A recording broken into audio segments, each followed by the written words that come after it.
do have. People forget.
If everyone please stand, we'd like to call this meeting to order. At this time, we'll have a moment of silence. Again, we want to remember the Conley family and the tragedy that happened on Monday, and that keeping all our first responders in prayer.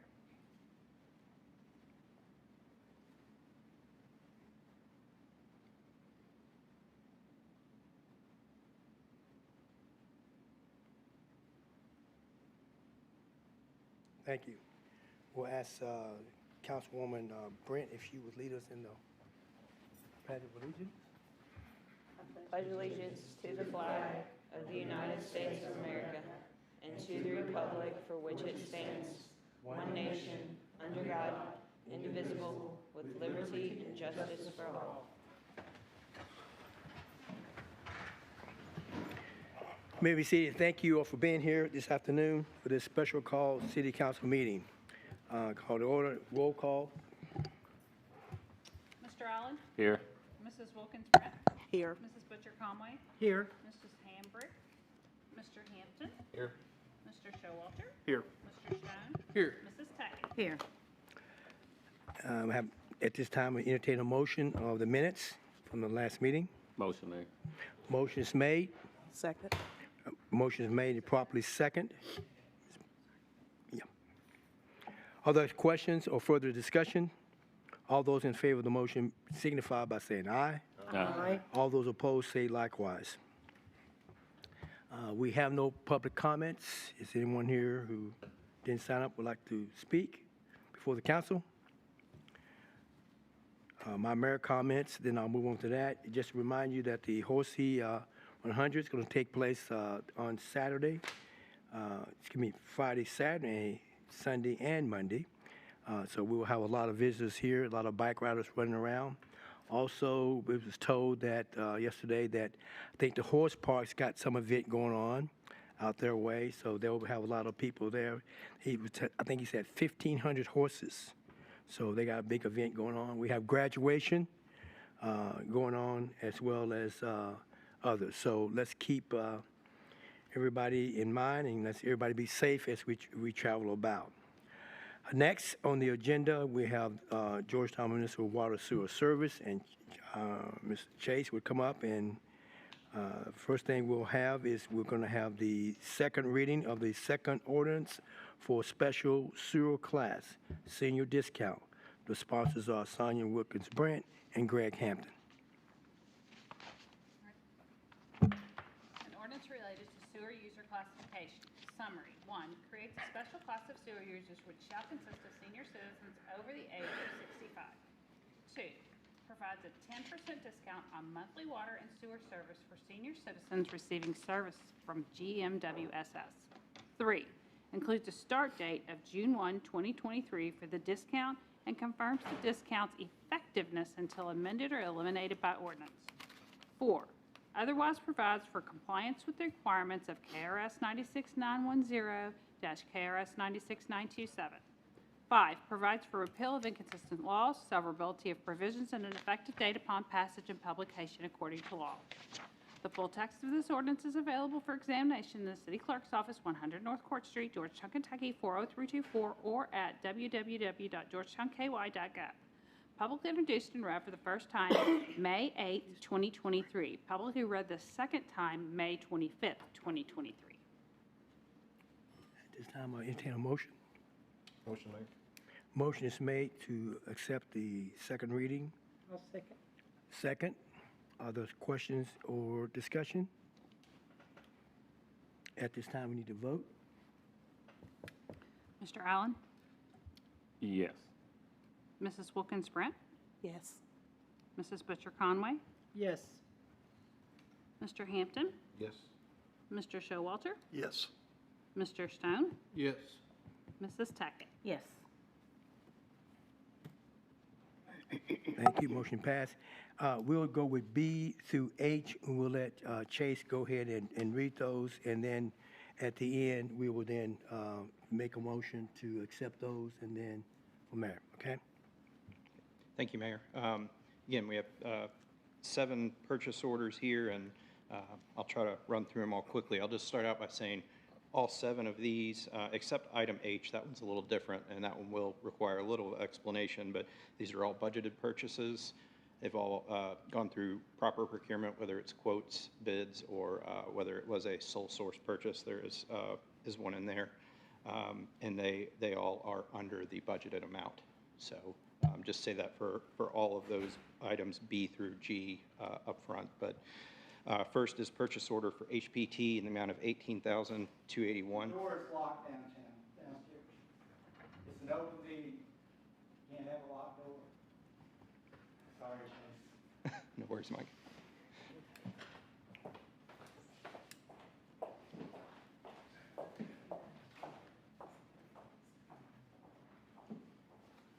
Go ahead.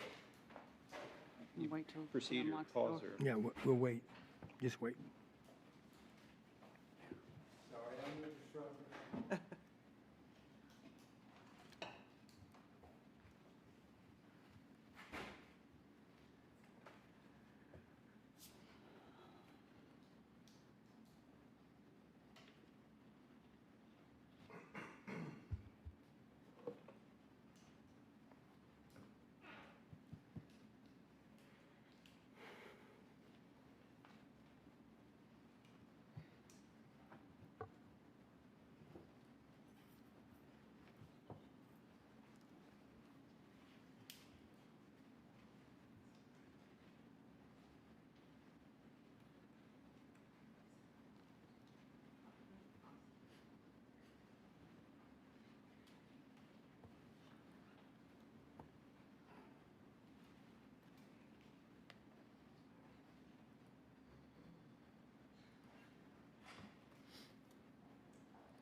All right, Chase, let's try again. All right, thank you, sir. First purchase order, that's item B, is purchase order HPT Henry Thompson Company, $18,281, and that's for repair of 2 sludge pumps at treatment plant number 1. These are pumps that would have been replaced previously. We were trying to stretch the life of those until a new plant's online. They've lost efficiency and adversely impacting our ability to process sludge. So to avoid discharge violations, we want to get these rebuilt ASAP. This is taken out of our plant operations budget, so this is a sole source supplier on these pumps. But it's for repair of 2 sludge pumps. Chase, And- you said 18,281, it's 381 on here. Sorry. 18,381, I apologize. That's the correct number. Thank you. Next, we have a purchase order for Sierra Environmental, and this is for $19,110 for replacement of our odor control media at Plant 1. We budget this purchase every 2 years when this has to be replaced, and it is just what it is. It's odor control media. So it makes our downtown residents and businesses a little happier, and that was a low bid. Next, we have a purchase for Bennett & Williams, $19,600. This is for software upgrades related to our lead and copper water line and service line inventory customer survey that's upcoming. This is a budgeted software purchase at $40,000. We've already spent this down to $10,000 of this on a previous upgrades, but we're still okay with that 19.6. And this is going to allow us to provide a link for a customer survey on what the customer side of their water service lateral material is, if they know it. It also provides new interface for our operators in the field on their tablets for when they're working on this survey and this material inventory. And then it's also, the third thing is it will help us migrate all this data that we collect over the next year to Division of Water's website, which is a requirement of this new rule. So those three items, $19,600, and this is a sole source purchase. Next, we have a purchase order for Weiser Construction in the amount of $29,850 for exterior cleaning of two of our elevated storage tanks, Johnson and Whitaker tanks. Budgeted purchase at $60,000 with Weiser submitting the low bid, and this is for exterior pressure washing as recommended by the previous inspection of the tanks that we had done. There wasn't anything needed on the interior. They did recommend pressure washing of the exterior. Next is purchase order for Judy Construction in the amount of $750,084.62, 750084.62, and this is for work completed on wastewater treatment plant 1 in April.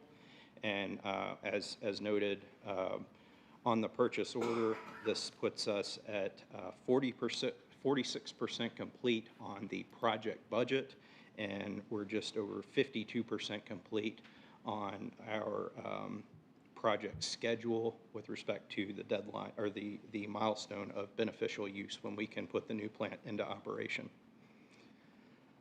Next two purchase orders are for Frederick and May. First one is in the amount of $2,141,875 to $141,875, and that is for the purchase order for the Northwest Bypass Waterline Extension. Council and board have previously approved the construction contract. This is just the purchase order that we will draw against on the project. Second purchase order to Frederick and May. This is a little different. I'll do my best to explain it, but if you have questions, please ask. We've got two projects, Northwest Bypass Waterline Extension and the new high school. The new high school has on the property a waterline extension that will loop around the high school and provide that service. That project was designed and bid before our project was designed. So they've got a bid out. Their general contractor and subcontractor that's doing the water line, they bid standard pressure class pipe.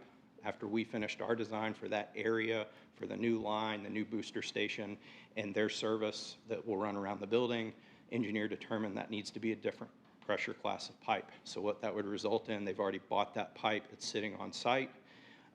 Change order to the Board of Education. We don't want that. So what we're doing is we can use that pipe elsewhere for maintenance for future projects, one of which coming up that's in this fiscal year budget. So we have offered to have our contractor, Frederick and May, because they had very good pipe prices at the time we bid this. We are going to take all of the pipe that they have sitting on site. Our contractor is going to order new pipe at his bid prices, and we're going to do a swap.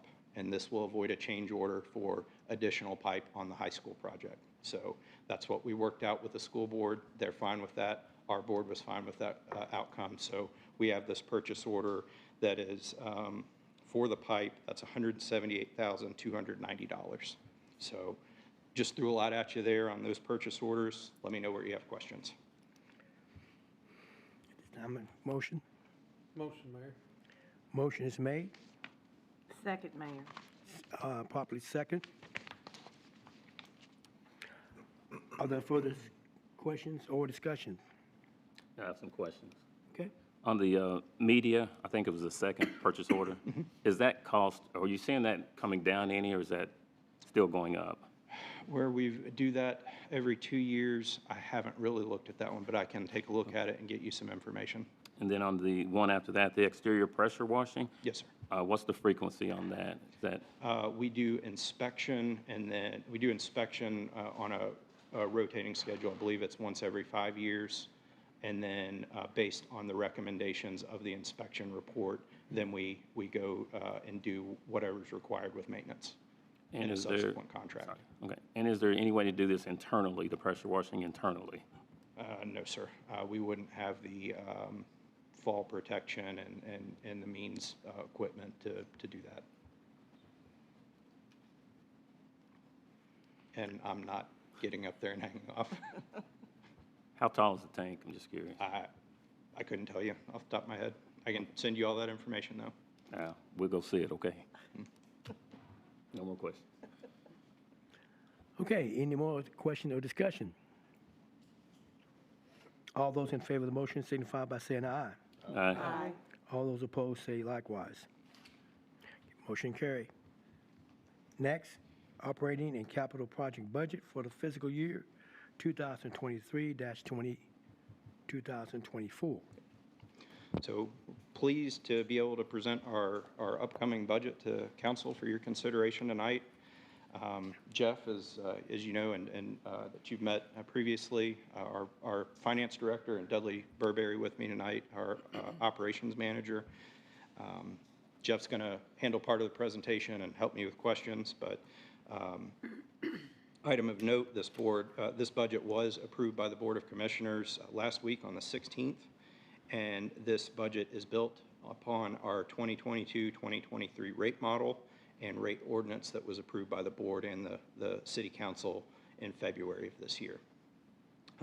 And this budget shows, I think, the progress that we intend to continue making on the expansion of Plant 1 and the other capital and operational efforts that we've talked about and can pay for through the rate structure. So we go to the next slide.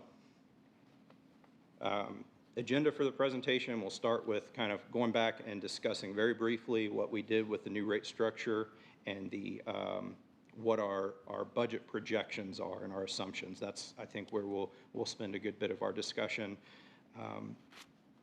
And then Jeff's going to run through the actual nuts and bolts of the revenues and expenditures, and then we'll discuss those key budget components, the highlights, and I know we're on a tight time frame tonight, but hopefully we have time and can answer any questions you have. So, next slide. We're not asking council to approve rates tonight. This is simply the FY24 budget that the rates are based on. And as of March 1st of this year, our water rates did increase to $15.78 for your minimum bill. That's 2,000 gallons on water usage, and $8.52 for every 1,000 gallons purchased over the minimum. Current sewer rate is now set at $14.53 for the first 2,000 gallons and $9.22 for each additional 1,000 gallons. In accordance with the approved rate ordinance, our rates will step up on March 1st of 2024, and that's where it will go to that next column. Minimum water rate will be $18.47, and for the first 2,000 gallons, variable rate will increase from $8.52 to $9.97. Again, same as what's in our rate structure and approved in the rate ordinance. Similarly, on March 1st of 2024, sewer will increase from $14.53 to $17 on the fixed rate. Variable rate will go from $9.22 to $10.79. And these are the rates, again, that the proposed budget is based on, and this is for the first time our rate structure will not align with and coincide with our budget calendar. So we're going from March 1st to March 1st on 2023 to 24 on the rate structure, and then budget will start July 1st. So that's just something that's different now. Next slide. Just a few notes on our budget development, and Jeff's going to talk a little bit more about this as well, but we began this budget development back in January. We were working concurrently while we were working on the rate study, starting with our departmental budget requests. February, as we know, the board and council worked and finalized the new rate ordinance. February and March, internally, we compiled all of our departmental requests with our supervisors and administrative staff, compiled the budget. May 10th, we presented this to our budget committee of the board, and then that budget was later approved by the entire board on May 16th. Next slide. Projections and assumptions. This is really where we're going to start to get into it. And as discussed in the rate study, we're assuming no increase in usage, no increase in revenue within this budget. That was strongly recommended by a rate consultant and our bond advisor. So this budget is based on our previous 12 months of actual revenues and expenses, or actual revenues, I'm sorry. First major projection that you can see in the first section there is we are decreasing the amount of budgeted water and sanitary sewer connections from 150 to 100. In the current year's budget, we would likely be short and not hit that goal of 150, except for the fact that 2 apartment complexes have come online that gave us a number of connections in bunches. That's the only reason we've hit that 150, and we've well exceeded that. However, looking at the last few months, especially last month, we had 6 new sewer connections, 4 new water connections. So 100 connections in this budget may still be very aggressive. Along with the budgeted connections, we have also increased, as we discussed through the rate discussion, our connection fees. Those are increased in this budget by the same percentage as rates increased this year. So it's a 17% increase, roughly $250. So that is included in this budget, and the Board of Commissioners will take action to approve those connection fees changes at our next meeting within our office policy manual and our engineering manuals where those are memorialized. Any questions there? Okay. Budget includes Chase, one quick, sorry. You said it's up to 250 from, what was it? Well, they're based on size, but average one, say for a single family residential is 1,500 for water, 1,500 for sewer. So now it's going to 1,750. Question, if that passes at the next board meeting, will that be effective July 1st for the connection fees? My guess is it'll be effective immediately upon passage. And will it only be effective for, it won't be retroactive, it's only going to be moving forward? Correct, yes, sir. For projects that haven't come to the water company yet, correct? Okay. Other questions on connections? The revenue from this connection, the connection fee increase, the revenue's expectation is what? Jeff's going to touch on that. Okay, thank you. Budget includes 5% cost of living raise for staff. We looked at a number of sources in comparison for figuring out where we needed to be, but we looked at what city is doing, what county is doing, consulted with or looked at a Kentucky League of Cities salary study that our HR department that looked at. We also looked at a survey among member utilities of Kentucky Municipal Utilities Association.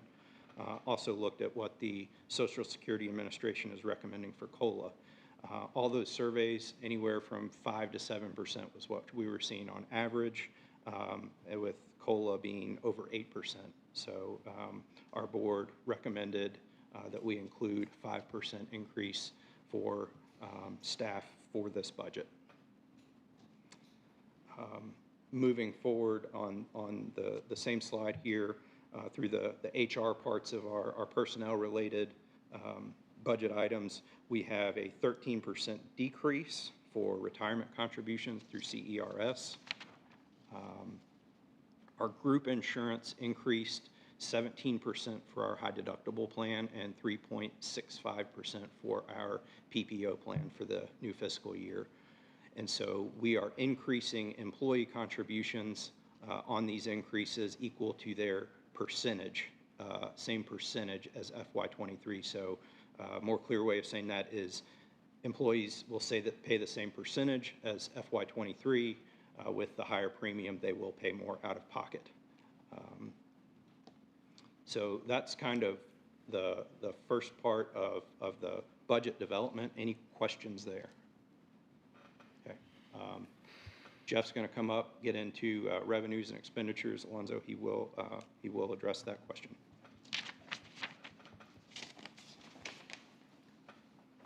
Thanks, Chase. Mayor, council, before I start in on the revenues, I wanted to just take a minute, if I could, and kind of explain a little bit about how we approach this budget. As you know, we had some pretty strict guardrails that were approved in February with the rate model from both a revenue and expense perspective. And so it would have been easier for us to just say, well, the rate model is our budget. That's our guardrails, and that's what we've got to abide by. But instead, we went ahead and prepared this budget just like we've always had, from what I call a bottoms-up budget. We budget each line item, we budget each person and their wages. We did the same thing. We elicited input from a variety of our staff and cost assumptions from them. And that was in an effort to kind of, I guess, stress test the rate model to see, okay, have we already entered into a place where there are one, two, maybe more categories of revenue or expense where we're already falling out of line with the rate model. We'll take a look here in a little bit in more detail about how we look against the rate model, but I did want to give you we just didn't plug in the rate model, I guess is a quicker way to explain what I'm trying to get at. So having said that, or if there's any questions on our approach, I'll pause for a second. Okay. As far as revenues go, as you can see, our fund run revenue is increasing by $2.3 million year over year. That's almost 17% increase. That's a result of a full year of the rates that increased in FY23 on March 1st, plus the rate increase that will go into effect in March 1st of 2024. Our Fund 2 revenues are at almost $2.5 million. That's an increase of $242,000, or almost 11% from FY23. Those revenues are repaid to us in some form by TMMK. So that is all of our Plant 2 revenues there for the $2.5 million.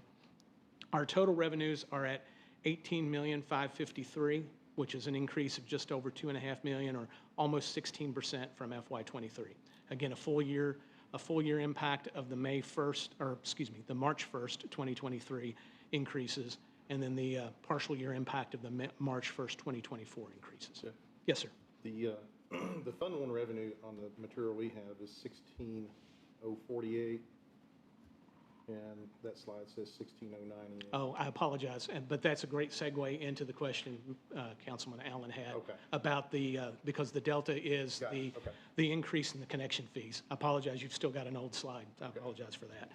That was a $50,000 impact.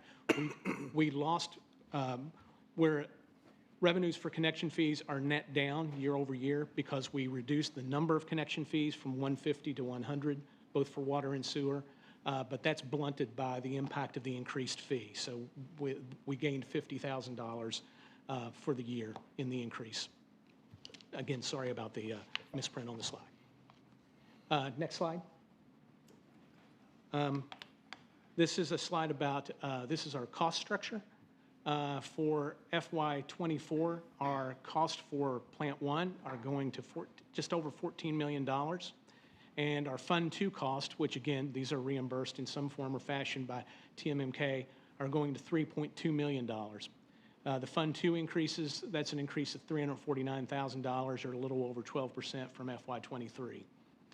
Some of the drivers, our increase in Fund 1 is $718,000, a little over 5% from FY23.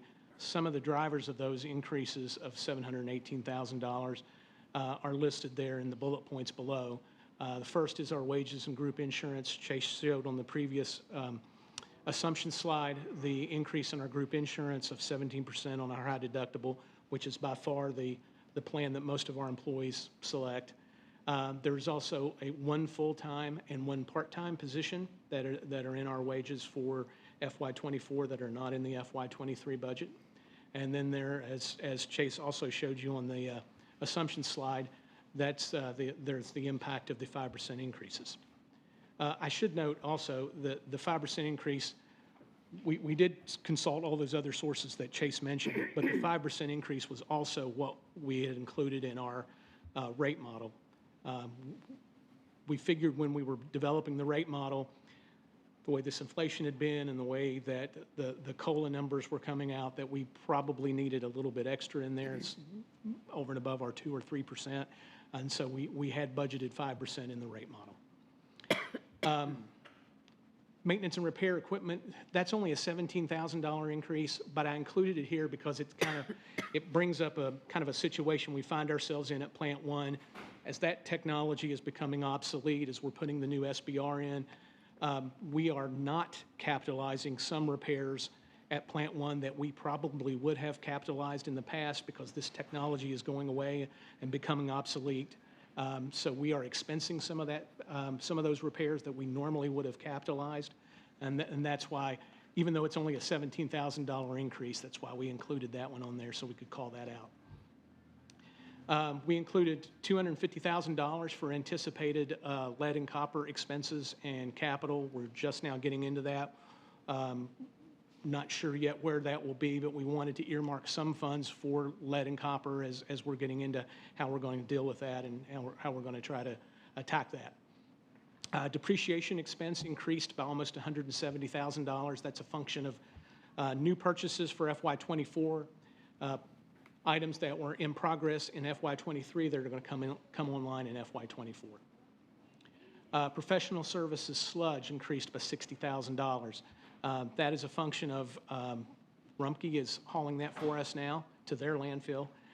They gave us a price increase in November of last year.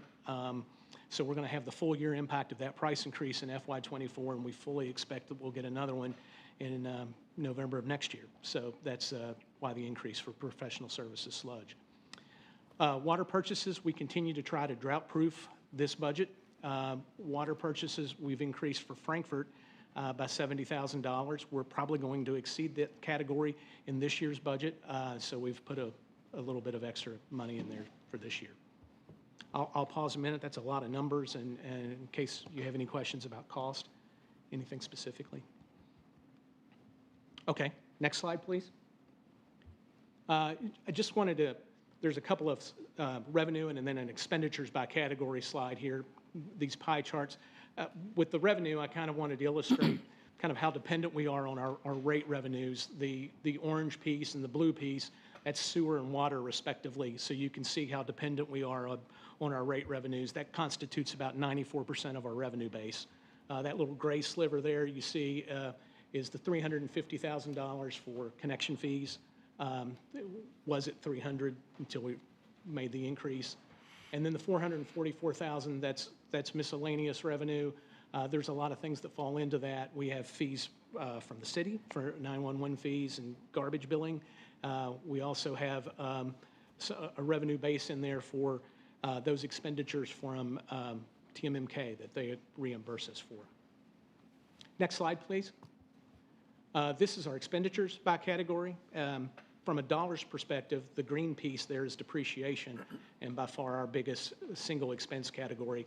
The orange and gray piece on the other side of the pie chart are wages in orange and employee benefits in gray. Together, if you combine them as wages and benefits, obviously that would be our biggest category of expenditures. Next slide. And this is kind of the meat of it, for me anyway. This is our comparison to the rate model. There's kind of three numbers I definitely want you to take away from this one, but we'll walk through the entire slide. The first column that says forecast 2024, that's actually the rate model. So that's the numbers that were approved at the end of February that were within the rate model. Then budget is what we're presenting to you tonight, the middle column, and then the variance, better or worse than the rate model. So the first two lines I want to call out are the top two lines. The first one is total operating revenues. As you can see, we've got about $18.4 million in the rate model. We're at $18,553. We're a little bit over the rate model expectations by about $107,000. That is primarily a function, there are some revenue categories that are down, but that's primarily a function of increased cost at TMMK so our reimbursement from TMMK will be higher, which means our revenue there will increase. So that's primarily a function of that. And then the second is the total expenses. As I mentioned before, we built this budget, we kind of, from an expense standpoint, we kind of pushed the rate model to the side for a moment, and we built this budget independent of the rate model, like I said, to kind of stress test where we might have issues or developing issues. As you can see, the rate model had $12,463,000 worth of cost. The budget has $12,457,000, so we were very, very close. $6,400 when we finally pulled the rate model back in just to see where we were, to see where we might have issues. We were very pleased to see that we were slightly better. We have tried to, where we can, built some conservatism into the budget as well, and we're hoping we'll see that develop as we go through the year. The other number I really wanted to call out, when you get down to the kind of 2/3 of the way down, the funds available for debt service and capital improvements, that's the cash we have to pay for our debt and the cash we have to pay for a lot of our capital. Keep in mind, a lot of our capital per the rate model is going to be paid for by debt. We just approved that $55 million of debt that we're going to borrow against. A chunk of our capital, most of it's going to be paid for that way. All of Plant 1. The South Sewer Extension is funded separately. It doesn't come out of our daily operating cash. But there is $2.2 million, as you can see there, in planned capital projects that do come out of our revenue. That's the money that we bill and bring in, and that's what we use to pay for a portion of our capital. And then our debt service is another thing that we use, the funds we generate to pay for. So we said in the funds available for debt service and capital improvements that the rate model said we'd have about just under $6 million. We think we're going to be slightly better than that and be almost at $6.1 million. That's $113,000 better. That $113,000 is the $107,000 of revenue and the $6,400 of expenses that we are forecasting to be better than the rate model. I'm going to pause there because that's a whole lot of numbers that, and happy to answer any questions before we continue on with this slide. Okay.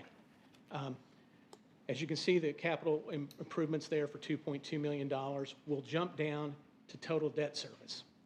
The rate model said we would spend in FY24 just over $3 million for debt service. We've got that number budgeted at $2.9 million. That $132,000 delta is because we borrowed the $55 million at 4.75. We had 5.2% in the rate model, so we had a little bit of savings on the interest. That's going to result in we have a board mandated debt coverage ratio of 1.3 times, so that we're generating 1.3 times the amount it would take to pay our debt.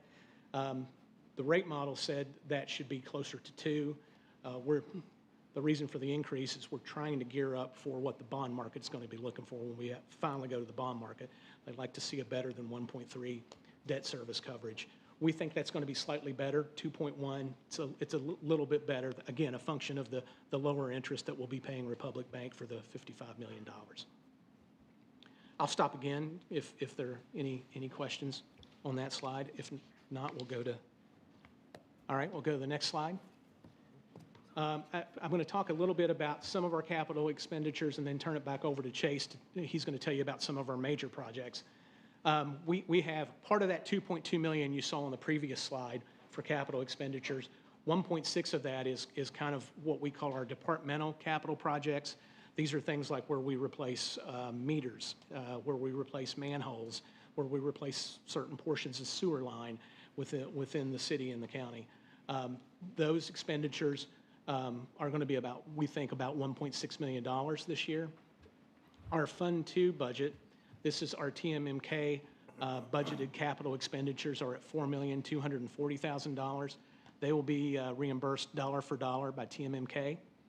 And then our vehicle savings we have at $334,000. We hope to be able to buy at least one vehicle this year. We had 6 vehicles in the FY23 budget. We're only able to buy 1. Enterprise is still struggling to get replacements, but we are putting the money away regardless. So I'll stop there. That's all I have for you. If you have any questions, otherwise I'll turn it over to Chase to take you through some of our major projects. Okay, thank you, guys. Thank you. Thanks, Trey. Our last slide as we finish up, we're talking about our capital improvement projects as ongoing, and as we talked about these through the winter, culminating in our discussions in February. But these are this slide taken directly out of our rate model presentation, same as what you saw in February. We intend to continue work on the South Sewer Extension.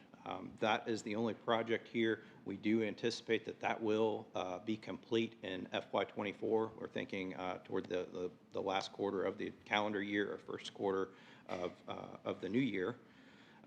The rest of these are multi-year efforts, so we're putting money away on the rest of these for what we anticipate spending in each fiscal year that the project will take place in. So we do think that we will, as I said, wrap up South Sewer Extension, begin paying the debt service on that KIA low-interest loan. That's the 0.5% loan that we received for the project with the low to moderate income survey. And then what we have budgeted for what we will spend on band number 3 on wastewater treatment plant number 1 upgrade and expansion. So next we have started design work in the past month on the Deshay and Water Street trunk interceptor sewer. That's the one that's very crucial in that's the project that's almost as important as the treatment plant itself. That's the trunk sewer, the interceptor sewer that serves the entire southern half of the city. It's one of our oldest lines in the system. It's not a part of if it will fail, it's a question of when it will fail. The board has been on me to start that project.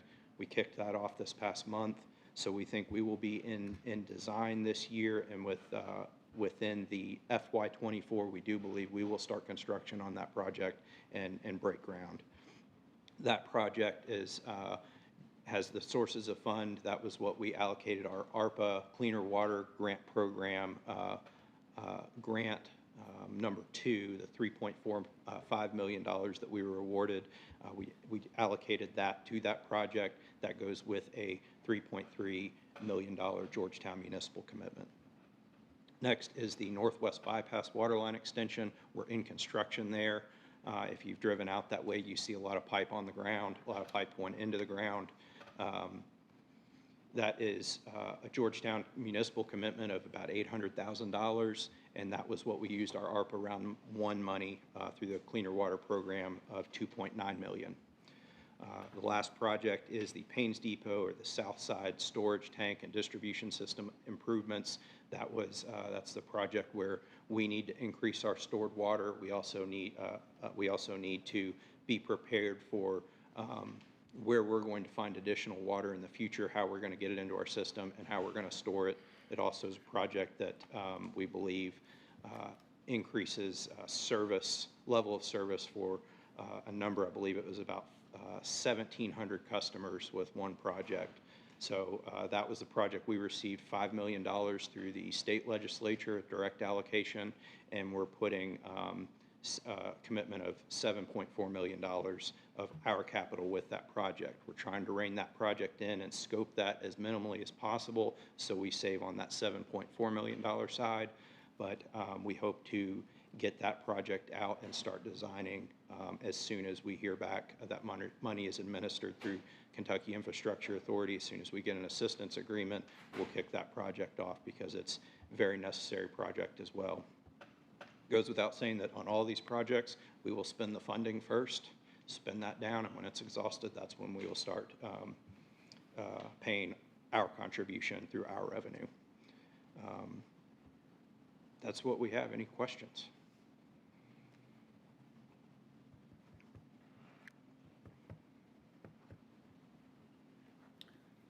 I need a motion. Motion, Mayor.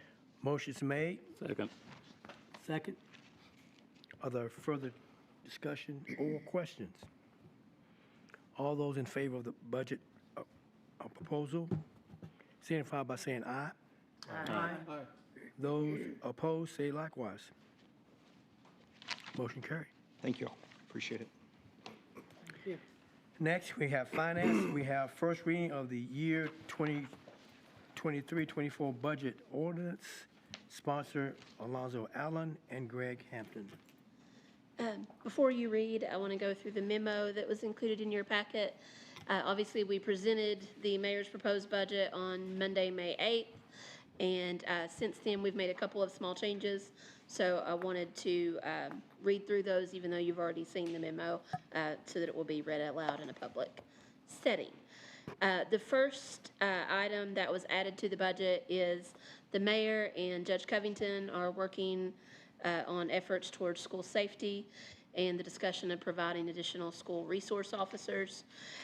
The county has included 3 additional school resource officers in their budget, and so the mayor has proposed doing the same in ours. They anticipate that these will be retired, or the hope will be to hire retired police officers who will only work when school is in session. So the 187, 189-day calendar that students are in session. So that has been added to this. As mentioned previously, the Victims of Crime advocacy program, we are reducing to 1 full-time advocate and no longer applying for the grant funding. So that was changed in between the presentation to make sure it was reflected in the budget, which is approximate savings of about $25,000.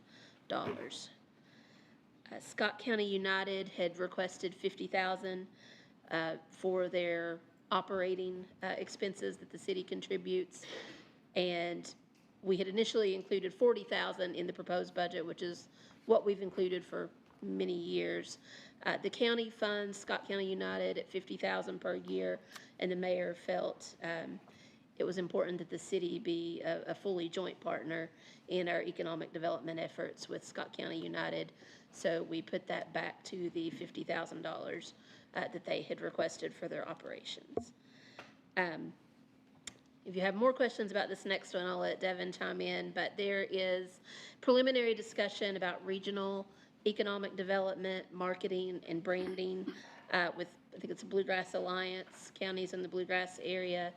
And there will be more information coming to council once this is solidified, but based on what that initial agreement or contribution would look like, we wanted to put a placeholder of $25,000 for our portion of what that regional marketing and branding would look like. If you have any more questions about that, I'm sure Devin would be happy to answer them. We have included $800 per month at the request of, I think, GMWSS board for the lease agreement for the Human Resources and Finance offices that we're leasing in the GMWSS office at 1000 West Main. That is our temporary office location while City Hall is renovated.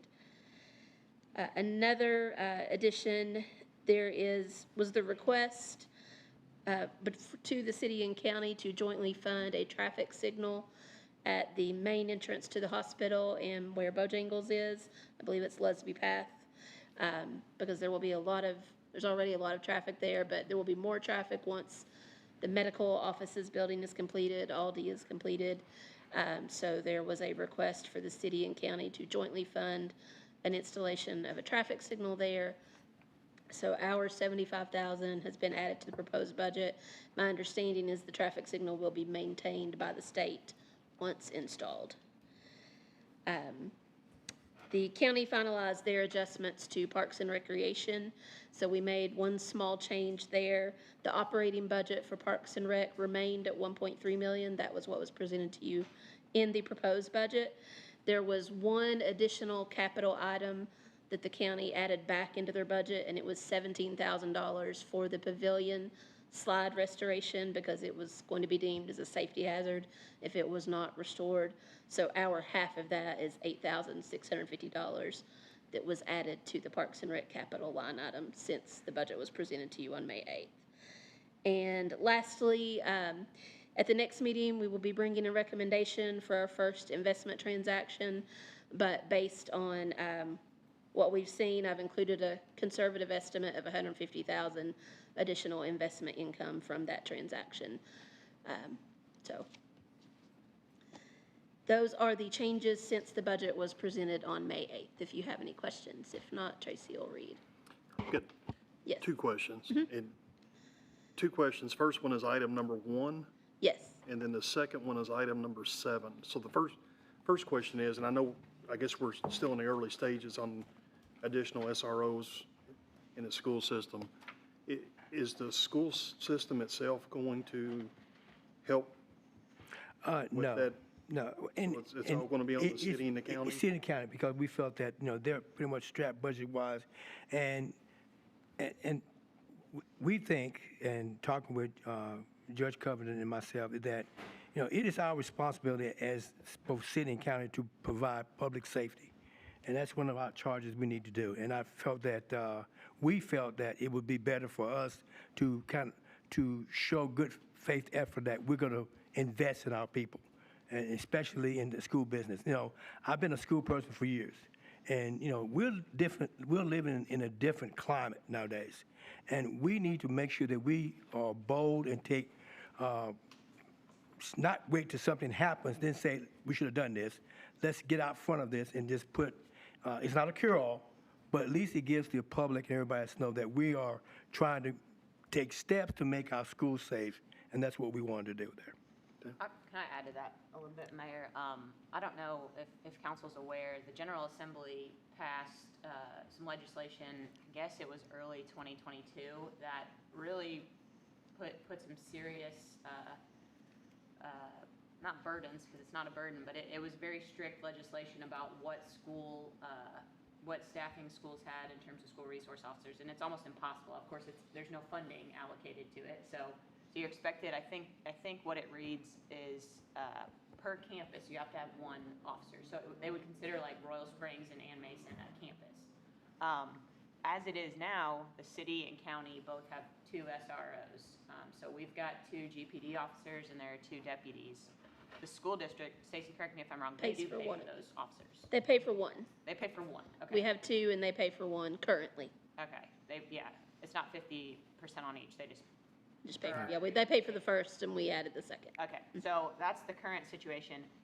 There's discussion, and there's been a lot of pushback from superintendents and from the school districts about the way this legislation imposes unfunded requirements on districts. Nobody's arguing that it's not necessary, but if there's no funding for it, people aren't in compliance, and there's a timeline to get in compliance. So Superintendent Parker does believe that the General Assembly is going to be taking that up. So there is a chance that the city will allocate this funding and the county will allocate this funding, but the General Assembly might ultimately come to the table as well. But I know that the mayor and judge want to get ahead of that in the event that they do not come to the table with money or they don't come with enough money. So I don't know if that answers your question, but I know there's a chance that this won't all need to be allocated. It just depends on what they do at the next session. And we'll work out an agreement. I'm sure an agreement will be brought to council. We'll have to work with the school district. And of course, I think obviously the thought of having the SROs be city staff and county staff where we already have law enforcement departments, so they can be trained with our law enforcement departments. So even if there's funding allocated at the school level, they might reimburse us rather than hire their own staff. And we're going to do our due diligence to make sure that we get everybody to the table to make sure we understand exactly how this is going to work. Because there's going to have to be some training in diversity, training and understanding what their job's going to be and who they report to, and making sure that we follow procedures and policies that's going to be set in place. Okay. And your question on item 7? On item 7, do we know yet on the traffic signal that we're talking about for Lusby Path and 25? Okay.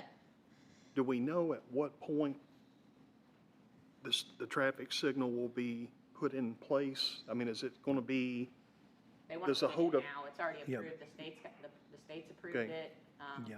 So it's a matter of, So it's not going to be after the development is No. completed? It's going to be, they want to put it in soon. Right. okay.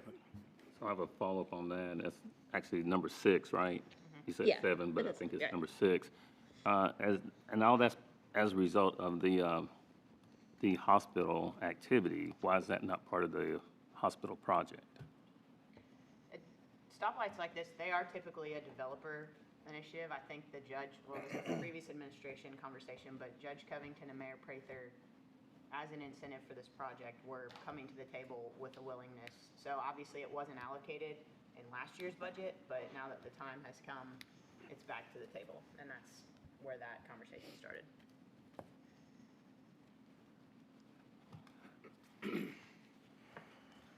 Can I ask a question? Yes. On number 3, the Scott County Yes. United. Can you explain to me, like, what that is? Yes, basically? so, you know Jack Connor? Yes. He handles all of the economic development for the city. He is technically an employee of the chamber. However, our economic development Scott County United program runs under their umbrella. And so we fund part of his salary and all of the other activities related to the economic development with the business park. There is a Scott County United group that meets. Devin can probably explain a little more than I can, but short of that, if there's any more detail. Scott United's been around quite a while, and I know Alonzo serves on the board, Mayor's on the board, Chase is on the board. But it is our local economic development group. So every time you see Jack Connor out doing economic development, working on business park initiatives, he's not there as the Chamber of Commerce director. He's there in his scope as executive director of Scott United. So it's the city and county's investment in Bringing new businesses into Scott County and Georgetown. And we always given 40,000 and it's increasing another 10,000? Yes. Dr- I think we've given 40,000 almost the entire 10 years that I've been here. I think this is the first year he's even asked for an increase, but the county is funding at that level, and it is a joint effort. So was the mayor's recommendation, that we go ahead and add that back. Scott United is involved now in regionalism, which is the new, I guess, economic development initiative. So with that, there's some additional costs to start looking at it from a regional perspective. So. Okay. And something else to add with that is that, you know, we have a bi-monthly Zoom call with the governor, and they are really pushing this economic development on a regional level. They want a lot of people to buy in on this, and because they want to fund it. I mean, the state is going to fall behind it on some of these capital projects that we may want to do down the road and bringing in business. That's one of his main initiatives in his conversation yesterday with us. Okay. And Mayor, if I could make one comment, particularly about number 1, being that I was involved with the police department with it, I'm so glad to see this come about, because shortly after September 11th of 2001, Homeland Security came through Georgetown and all over the state and did surveys. And they were told, city was told that at least one officer per campus. And at the time, there was 15 schools in Scott County. So to see this happening is, I'm very glad to have, because once upon a time, I was the only one handling the schools. So that's a huge, huge stride in protecting and investing in the young people of this community. So. It's a great initiative from the legislator. I just wish they would have attached some funding to support it. So. But if they do decide to fund it, then I guess we can get a reimbursement of what we put in. I'm hoping that's the thing is, we want to be proactive with this. We can't assume that they're going to do that. You know how legislators work at that level, you know. And if they decide to do it, help us with it, great. If they don't, we're going to be ahead of this right away. Because we can't wait, because, as we all know, tragedy can happen and when we least expect it. And we don't want, we want to be somewhat, have our foot in the door with this.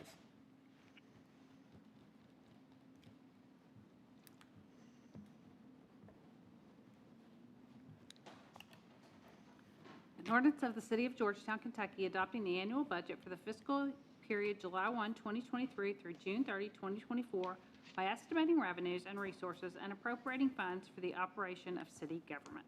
Summary. Section 1.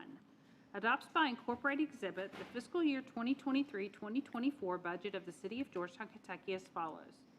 Governmental funds, prior year revenues, $12,882,708. Revenues, municipal taxation, $3,252,000.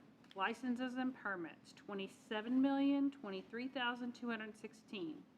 Franchise fees, $2,195,000. Fines and forfeitures, $154,500. Intergovernmental revenues, $16,690,906. Charges for services, $1,705,381. Other revenue, $6,000. Other financing sources and transfers, $10,679,770. Total city revenues, $61,706,773. Expenditures, general government, $2,314,493. City council, $149,538. City clerk, $325,255. Police, $11,275,540. Public Works, $4,266,345.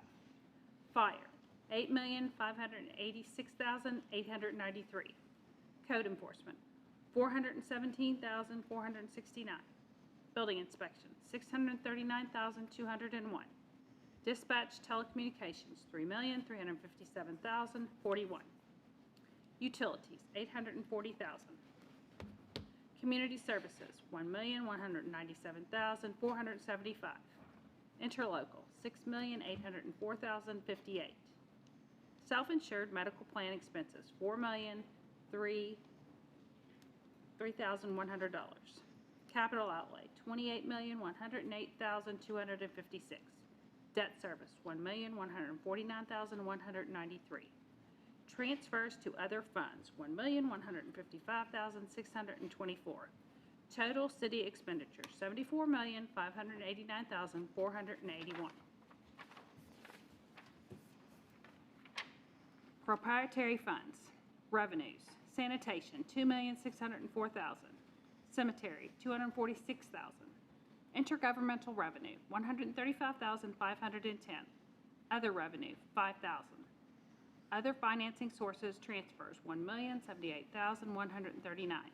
Total proprietary revenues, $4,068,649.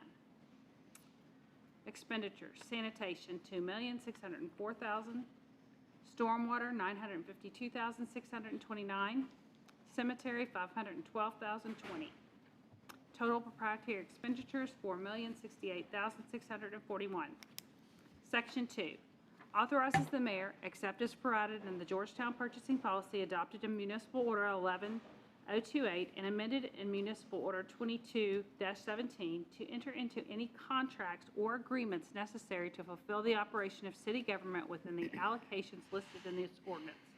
Section 3 provides that if any section, subsection, sentence, clause, or phrase of this ordinance is for any reason held unconstitutional or otherwise invalid, such infirmity shall not affect the validity of the remaining portions of this ordinance. Section 4 provides that all ordinances or parts of ordinances in conflict with this ordinance are hereby repealed. The full text of this ordinance can be found at the City Clerk's Office, 629 North Broadway, Georgetown, Kentucky, 40324, or at www.georgetownky.gov. Publicly introduced and read for the first time May 25th, 2023. Okay. Next is the municipal order adopting an investment policy. As requested at the last meeting, I have changed Section 4 of the policy to read, the council is required to approve all investment transactions prior to the transaction being initiated. And in Section 10, for investment reporting, I have changed the reporting to quarterly.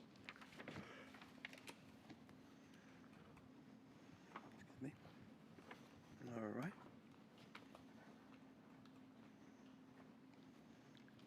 Motion, Mayor. Thank you. Second, Mayor. Had a motion made and properly second. Are there discussion or questions? All those in favor of the motion signify by saying aye. Aye. Those opposed say likewise. Thank you. Next, we have city. Oh, thank you, Stacy. Next, we have city attorney and A, the second reading of the amendment to building inspection code provision and fee structure. Sponsors Greg Hampton and Alonzo Allen. An ordinance amending Chapter 8 of the Georgetown Code of Ordinances to correct inaccuracies and redundancies and establish a revised fee schedule for building inspection services. Summary: 1. Delete Section 8-4 and 8-5 as these provisions are covered under the Personnel Ordinance. 2.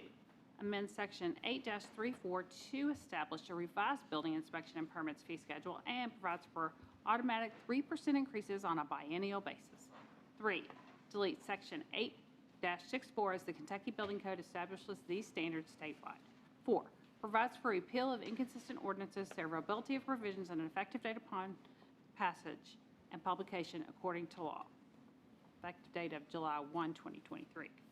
Full text of this ordinance is available for examination in the City Clerk's Office, 100 North Court Street, Georgetown, Kentucky, 40324, or at www.georgetownky.gov. Introduced and publicly read the first time May 8, 2023. Publicly read the second time May 25, 2023. May I have a motion? Motion made. Motion is made. I'll second. Second. Are there further questions or discussion? At this time, we need a vote. Mr. Hampton. Yes. Mr. Showalter. Yes. Mr. Stone. Yes. Mrs. Tackett. Yes. Mrs. Butcher Conway. Yes. Mrs. Wilkins Brent. Yes. And Mr. Allen. Yes. Next, B, second reading of the amendment to the zoning and landscaping and land use buffers ordinance. Sponsors Todd Stone and Mark Showalter.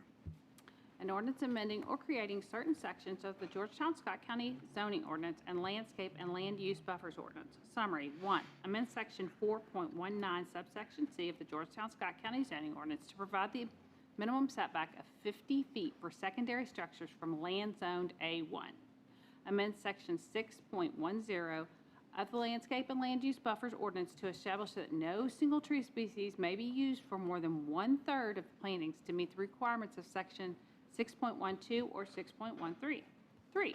Amend section 6.12 of the landscape and land use buffers ordinance to create consistency between the property perimeter requirements chart and section 6.10 and to provide limitations on trees and fencing within the buffer space.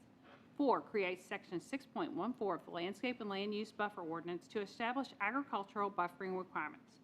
5. Provides for repeal of inconsistent ordinances, severability of provisions, and effective date upon passage and publication. The full text of this ordinance is available for examination in the City Clerk's Office, 100 North Court Street, Georgetown, Kentucky, 40324, or at www.georgetownky.gov. Introduced and publicly read the first time May 28, 2023. Publicly read the second time May 25, 2023. Motion, Mayor. Motion is made. Stone. Second, Mayor. Second by Mr. Tackett. Are there further questions or discussion? May I have a roll call, please? Mrs. Butcher Conway. Yes. Mrs. Wilkins Brent. Yes. Yes. Mr. Allen. Yes. Mr. Hampton. Yes. Mr. Showalter. Yes. Mr. Stone. Yes. Mrs. Tackett. Yes. Next, C, municipal order approving lease agreement with GMWSS. Motion, Mayor. Motion made by Ms. Tackett, Second. second made by Mr. Hampton. Are there questions or discussion on this? Oh, just one quick question. The lease term, is that in here? Yeah, so we went ahead and actually just went with it's in subsection C, that the lease formally begins June 1st, even though we're actually already occupying the space. But we went ahead and just did kind of a month-to-month, which I appreciate their willingness. This is a very informal situation, but it's always good to have an agreement in place, and obviously they're going to bear expenses associated with utilities and wear and tear on the space.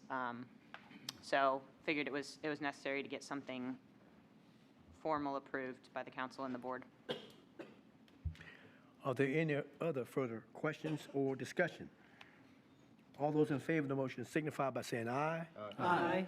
Those opposed say likewise.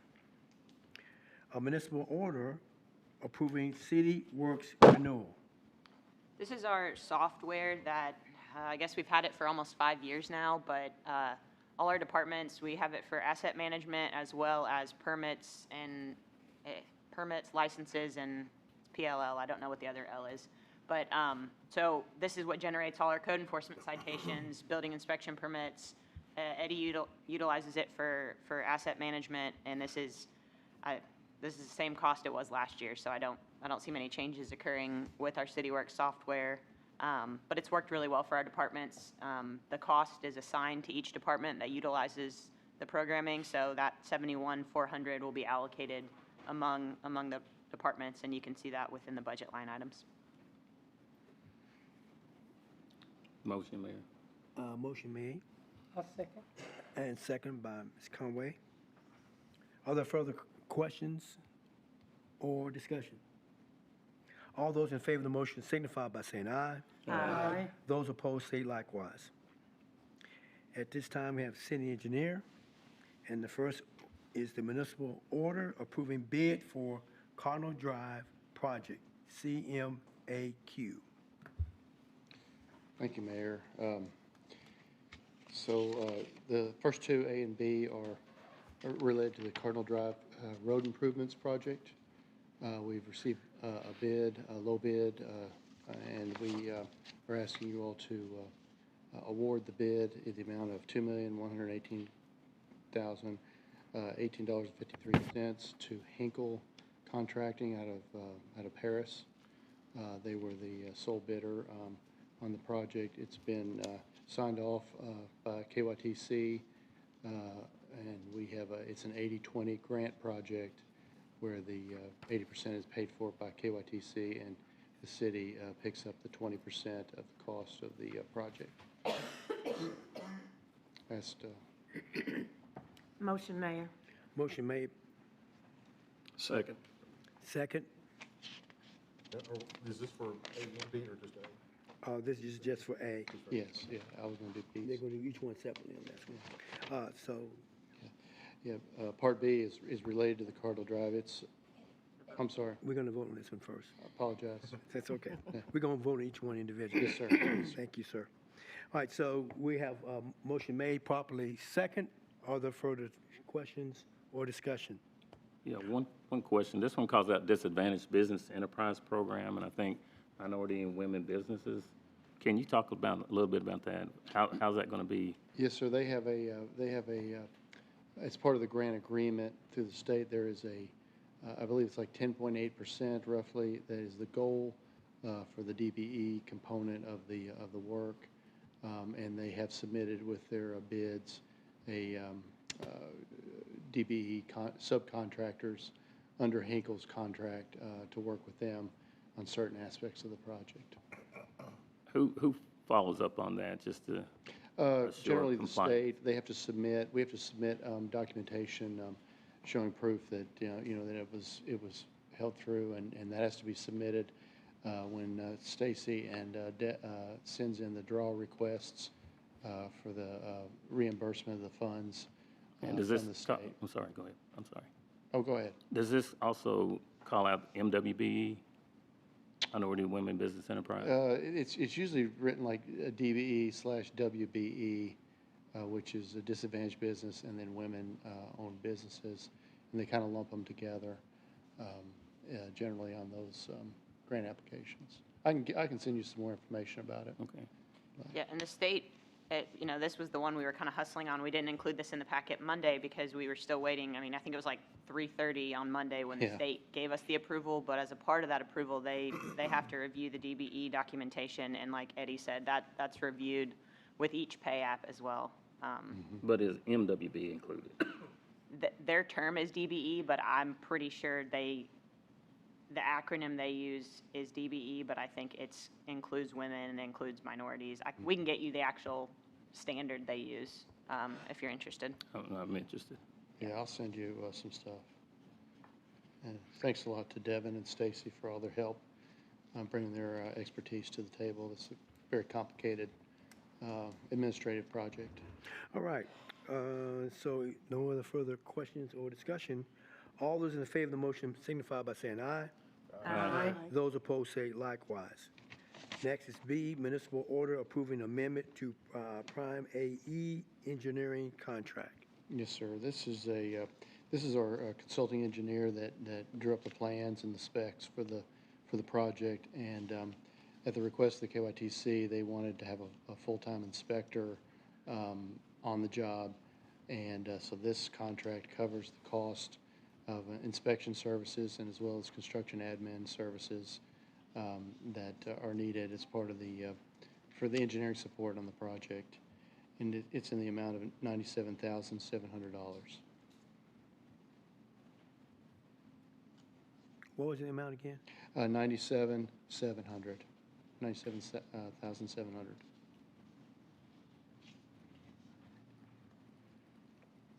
The motion? Motion, Mayor. Okay, motion's made. I'll second. We have a second. Motion is made, properly second. Are there any further questions or discussion? All those in favor of the motion signify by saying aye. Aye. Those opposed say likewise. C, municipal order approving the installation of streetlights on Military Street. Yes, this is a request that came through my office, or through our office for some additional lighting around Georgetown College on Military Street. They noticed some very dark areas over there, and they were concerned about the safety at night. And then to follow up, when we get these sorts of requests, we ask the police department to do a nighttime survey or drive-through to just verify what we're hearing from them. And that gives the green light for me to be able to bring it to the council for consideration. We're asking for 3 new streetlights, and the amount to install them is approximately $4,173.75. They're installed by KU, and then there's a monthly charge to pay for the light for $124.14. Is the cost of the lighting bill. Okay. Motion, Mayor. Motion is made. Do I have a second? Second. Second. Are there questions or discussion? Yes. Hey, I guess about a year, I know, I sound like a broken record. No, you're- When we talk about streetlights, I continue to ask the question. no, 'Cause I know about a year and a half, I guess about a year and a half ago, it's a very legit question, yes. we We have given the work order to KU. We've given a written order, so we need these lights installed on the state roads at those intersections, out 460 corridor, and along the bypass and a few other locations. And we're still waiting for the installation of those lights there. They're telling me they're on back order. They're metal poles, and they can't get metal poles for some reason. It's a supply chain issue that I don't know the reason why.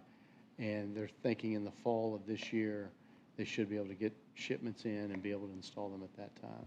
And how are we going to install streetlights up on Military? Are we just going to use existing poles that are already there?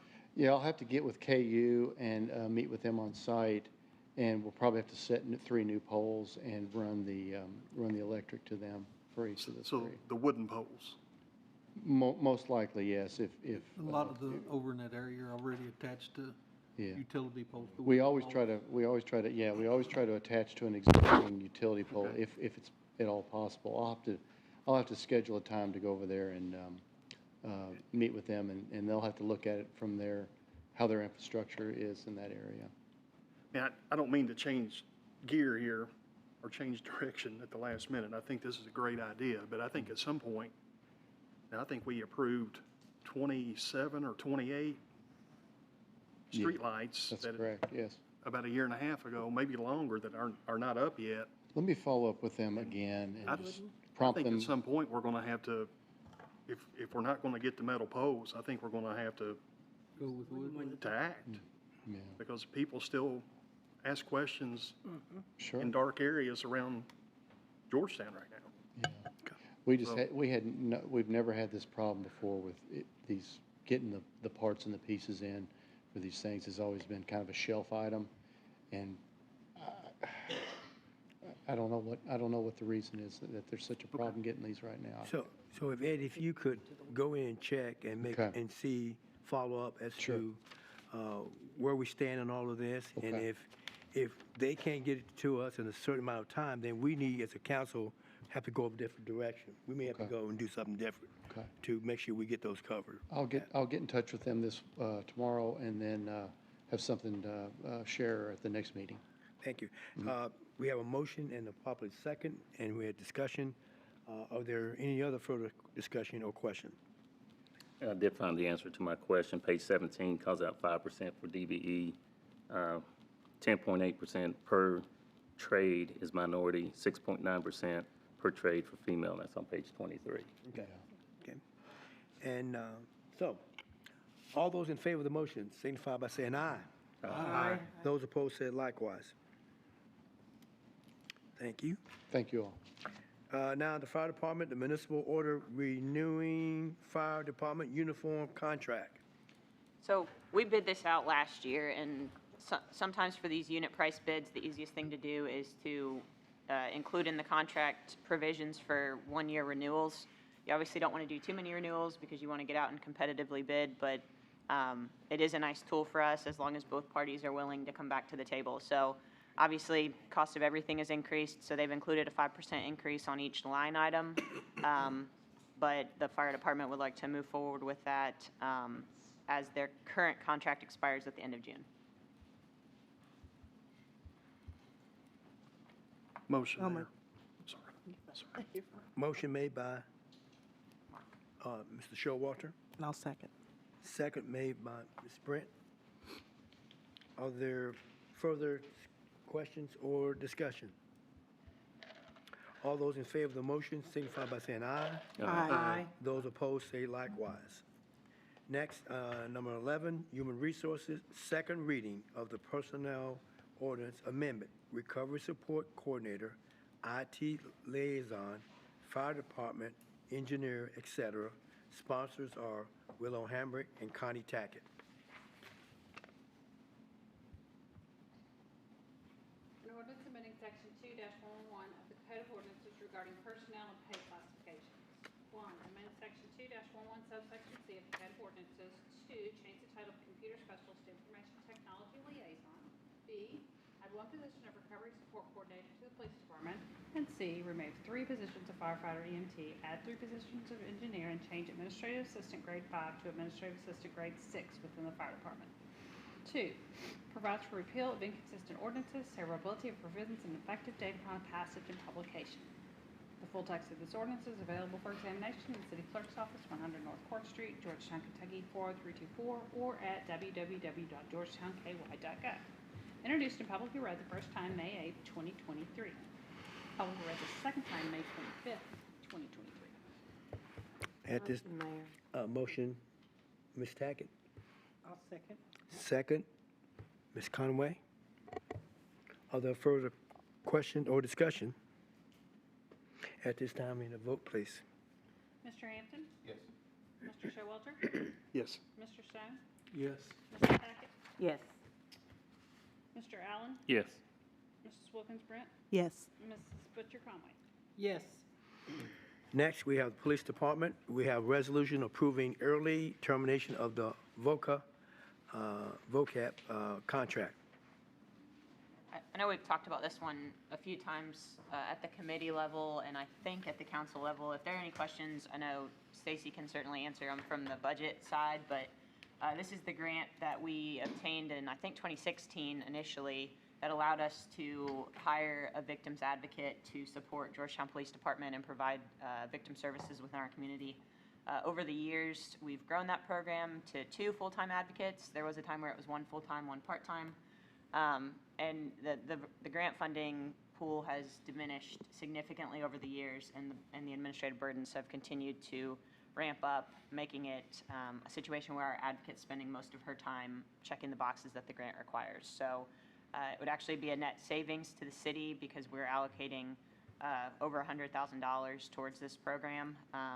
We could save around $25,000 and kind of assess whether we can manage with one advocate without those reporting requirements. So that's the recommendation, is to not continue applying for that funding. Interestingly enough, the folks at the Department of Justice who we work with on a lot of these grants actually see this as a success story, that we use the funding to start our program and now kind of spreading our wings to fly without the funding. So they actually see it as a success that we no longer plan to utilize the program. Right. Need a motion this time? Motion, Mayor. Motion is made. Have a second? Second. You have a second? Have a motion made and properly second. Are there further discussion or questions? Although, And how does this help us in terms of a recovery-ready community? The VOCA advocates aren't necessarily directly related to that. Our VOCA folks actually started the Angel program, and now that we had that PARI assignment of Corey Council, he kind of helped springboard that. But the addition of that recovery support coordinator position is directly related to the Recovery Ready Community Initiative. He's already working on that pretty aggressively, and that will help expand the Angel program. any other further questions or discussion? All those in favor of the motion signify by saying aye. Aye. Those opposed say likewise. B, resolution approving JAG grant application.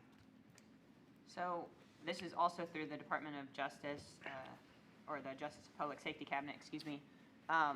This would be our second year of this funding, so I'm going to toot the police department's horn on this one. Actually, the JAG folks are using our program, our two officers, our community mental health support officers. They're using our program as a model to other jurisdictions.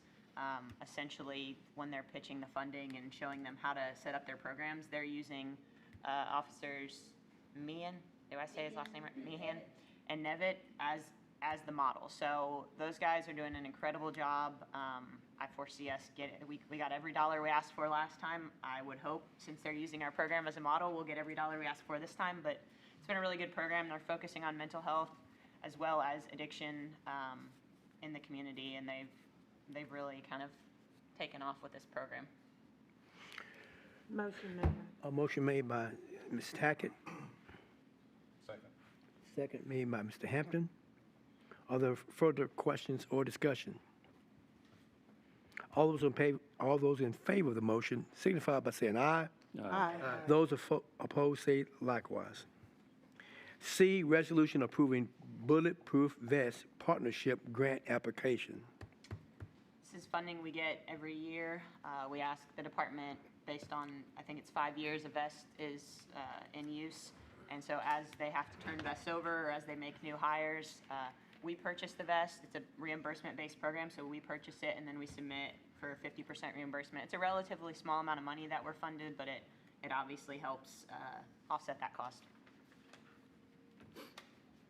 Motion, Mayor. Motion made by By Ms. Grant. Ms. Thank you. Ms. Brent. Second. Who seconded? Sorry. Okay, Mr. Allen, second. Are there further question or discussion?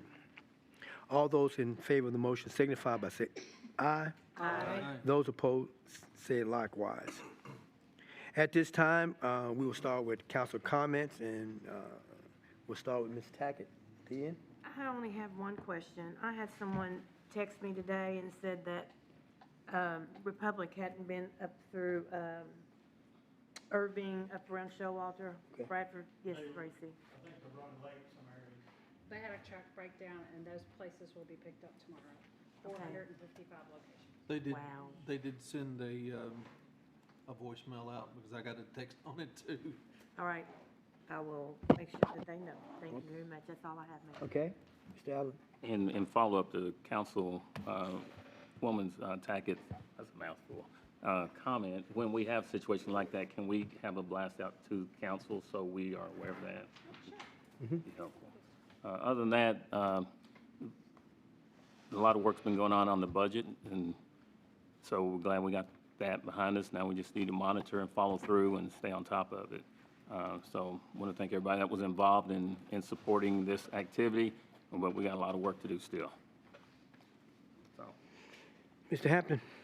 Yeah, same thing here. Appreciate everyone's input into the budget. It's been a learning experience. I know I've been doing it for several years, but this was something new to me. So appreciate everyone's input, the mayor and Stacy. The last thing is, please keep Deputy Conley's family in your thoughts and prayers. They're gonna need it in the days and weeks to come. Also, the sheriff's department and all the deputies and first responders out there. So I just ask that your thoughts be with them. And there is a candlelight vigil starting Yes. at 8 o'clock tonight. Yes, I was going to mention that. Courtyard Square. Yes, I was going to mention that. All right, next, Mr. Stone. Other than the vigil, I do know that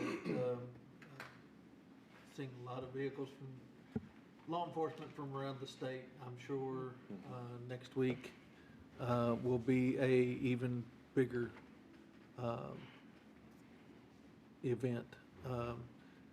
Did speak with Sheriff Hampton, and he's overwhelmed, and rightly so. Nobody ever wants to have to go through that situation. So for Sheriff Hampton, his guys, his staff, and all of their families, and to include the dispatchers as well, city police officers, fire and ambulance workers too. They all have, gone through this. So please keep them in your thoughts and prayers, and let them know that you appreciate them. And that's all I got. Yeah, and I think the funeral arrangements has been made. I think it's next Wednesday? Thursday. Next Thursday at Scott. Visitation. Yeah, Wednesday is visitation at Scott County High School. And then the funeral will also be at Scott County High School on Thursday. Okay? Ms. Brent? Just echo on what Hampton and Todd said. Please keep the county attorney's office. I work there, and I worked really close with Detective Conley, and I'm sure. Please pray for the family. Pray for us at the county attorney's office also. Please pray for the gentleman that got hurt at Rose and Jim's. We need to keep him in prayer. Please keep the elderly couple that their car was taken, and right now we need to reach out or look what we can do as a community to help them out, because I believe that was the only vehicle they had. They're elderly. They have doctor's appointments and things like that. And of course, they won't get the vehicle back for a while. So we need to, pray for, there's a lot of people to pray for, but definitely keep, the sheriff's department and everyone else in your prayers. But there's other people affected also too, please. Ms. Conway? I was coming from West Main Street, no, the other way, I'm sorry, East Main Street, and saw when they took it was unbelievable, all the fire trucks, all the police cars, and brought him towards Cynthiana, I believe is the direction they were going. And everybody stopped, and it was very, very moving and very, very sad. And just can't imagine what his family's going through. And to change direction, I should have talked about this first. I had another neighbor from the West Main Street area on Montgomery have an issue with Republic where she did exactly. She asked me what to do. I'm going to set something out. I said, you call them. You call them 3 or 4 days prior to putting it out. Tell them what it is. Be sure it's okay that they're on board with picking it up. They came by. It was a small, she said it's a heavy item. She said that to them. And it was a small organ. They picked it up, dropped it, broke it, and drove off. And so she called Bobby Conrad and asked him and paid him to pick it up to take it away. So I just need people to know, that it's just not working well.